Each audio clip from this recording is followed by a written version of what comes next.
ಇವತ್ತಿನ ದಿನ ಅರಣ್ಯ ಇಲಾಖೆ ಹಾಗೂ ಪೊಲೀಸ್ ಇಲಾಖೆ ವತಿಯಿಂದ ನಾವು ಒಂದು ದಸರಾ ಏನು 2ನೇ ತಾರೀಕಿಗೆ ಜಂಬೂ ಸವಾರಿ ಇರುತ್ತೆ ಅದರದ್ದು ರಿಹರ್ಸಲ್ ಅಂದರೆ ಸಿದ್ಧತೆ ಮತ್ತು ರಿಹರ್ಸಲ್ ಅವತ್ತಿನ ದಿನ ಏನಾದರೂ ಚೇಂಜಸ್ ಬೇಕಾಗಿತ್ತು ಅಥವಾ ಇವತ್ತಿನ ದಿನ ಏನಾದರೂ ಚೇಂಜಸ್ ಮಾಡ್ಕೋಬೇಕಿತ್ತು ಅಂತ ಹೇಳಿ ನಾವು ಇವತ್ತು ಒಂದು ರಿಹರ್ಸಲ್ ಮಾಡಿದ್ದೀವಿ. ಸೇಮ್ ಅಂಬಾರಿ ಹೊತ್ತ ಆನೆ ಬಂದಾಗ ಗನ್ ಶಾಟ್ ಏನು ಬರುತ್ತೆ ಮತ್ತು ಅವತ್ತಿನ ದಿನ ಗಾರ್ಡ್ ಆಫ್ ಆನರ್ ಏನು ಕೊಡ್ತೀವಿ ಅದರದ್ದು ರಿಹರ್ಸಲ್ ಮತ್ತು ಪೊಸಿಷನ್ ಆಫ್ ಎಲ್ಲೆಲ್ಲಿ ಆನೆ ಆಗಲಿ ನಮ್ಮ ಬ್ಯಾಂಡ್ ಆಗಲಿ ನಮ್ಮ ಕುದುರೆಗಳು ಮತ್ತು ಬೇರೆ ರೀತಿಯ ಈ ಅವತ್ತಿನ ದಿನ ಏನು ಸಿದ್ಧತೆ ಇರುತ್ತೆ ಸೇಮ್ ಇವತ್ತು ಸಿದ್ಧತೆ ಅದೇ ಥರ ಮಾಡಿಕೊಂಡು ರಿಹರ್ಸಲ್ ಮಾಡಿ ಪ್ರಯತ್ನನ ಮಾಡಿದ್ದೀವಿ.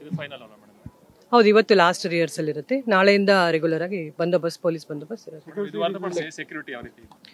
ಆಲ್ರೆಡಿ ನಾನು ಹೇಳಿದ್ದೀನಿ ತಮಗೆ, ಫಸ್ಟ್ ಫೇಸ್ ಸೆಕೆಂಡ್ ಫೇಸಲ್ಲಿ ನಾವು 2 ಬಂದೋಬಸ್ತ್ ಮಾಡ್ಕೊಂಡಿದ್ದೀವಿ ಅಂತ. ಸೆಕೆಂಡ್ ಫೇಸ್ಗೆ ಏನಿದೆ ಹೆಚ್ಚಿನ ಸಿಬ್ಬಂದಿ ಇವತ್ತು ನೆನ್ನೆ ಬಂದಿದ್ದಾರೆ. ಇವತ್ತಿಂದ ನಮಗೆ ಸೆಕೆಂಡ್ ಫೇಸಲ್ಲಿ ಹೆಚ್ಚಿನ ಸಿದ್ಧತೆ ಹಾಕೊಂಡು ಪೊಲೀಸ್ ಹಾಕೊಂಡು ಭದ್ರತೆ ಮಾಡ್ಕೊಂಡಿದ್ದೀವಿ. ಪಬ್ಲಿಕ್ಕಿಗೆ ಹೇಳೋದಾದ್ರೆ ಈ ಸಲ ಯಾವುದೇ ಇವೆಂಟ್ ಇರಲಿ, ಜಂಬೂ ಸವಾರಿ ಇರಲಿ ಅಥವಾ ಬನ್ನಿ ಮಂಟಪದಲ್ಲಿ ಇವೆಂಟ್ ಇರಲಿ, ಪಾಸ್ ಇದ್ರೆ ಮಾತ್ರ ಅವ್ರಿಗೆ ಅವಕಾಶ ಇರುತ್ತೆ. ಸೊ ಪಾಸ್ ಇದ್ದವ್ರಿಗೆ ಒಳಗಡೆ ನಾವು ಬಿಡ್ತೀವಿ. ಪಾಸ್ನು ಚೆಕಿಂಗ್ ವೆರಿ ಸ್ಟ್ರಿಕ್ಟ್ಲಿ ಚೆಕ್ ಮಾಡಿ ಬಿಡ್ತೀವಿ. ಎರಡನೇದಾಗಿ ಪಾಸ್ ಇಲ್ಲ ಅಂತಂದರೆ ಅವ್ರು ಇಲ್ಲಿ ಬಂದರೆ ಅವರಿಗೆ ಒಳಗಡೆ ಎಂಟ್ರಿ ಆಗಲಿಕ್ಕಿಲ್ಲ. ಯಾಕಂತಂದರೆ ಎಲ್ಲ ಕಡೆ ನಾವು ಬ್ಲಾಕ್ ಮಾಡಿರ್ತೀವಿ, ಪಾರ್ಕಿಂಗ್ ವ್ಯವಸ್ಥೆ ಇರುತ್ತೆ ಅವ್ರಿಗೆ ಕರೆಕ್ಟಾಗಿ. ಇನ್ನೊಂದು ಇಂಪಾರ್ಟೆಂಟ್ ಅಂತಂದರೆ ಅಂಬಾರಿ ಹೋಗೋ ರೂಟಲ್ಲಿ ಕೆಲವು ಶೀತಲ ಬಿಲ್ಡಿಂಗ್ಗಳಿದೆ ಮತ್ತು ಮರಗಳಿದೆ.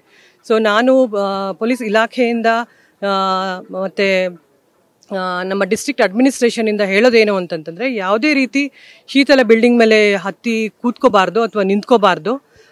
ಅದ್ರ ಜೊತೆಗೆ ಮರಗಳ ಮೇಲೆ ಹತ್ತಿ ಕೂತ್ಕೋಬಾರ್ದು. ಯಾವುದೇ ಅವಘಡ ಆಗಲಾರ್ದಂತೆ ಎಲ್ಲರೂ ಸಹ ಪೊಲೀಸ್ ಇಲಾಖೆಗೆ ಜಿಲ್ಲಾಡಳಿತಕ್ಕೆ ಸಹಕರಿಸಿ ದಸರಾನ ಆಚರಿಸಬೇಕು ಅಂತ.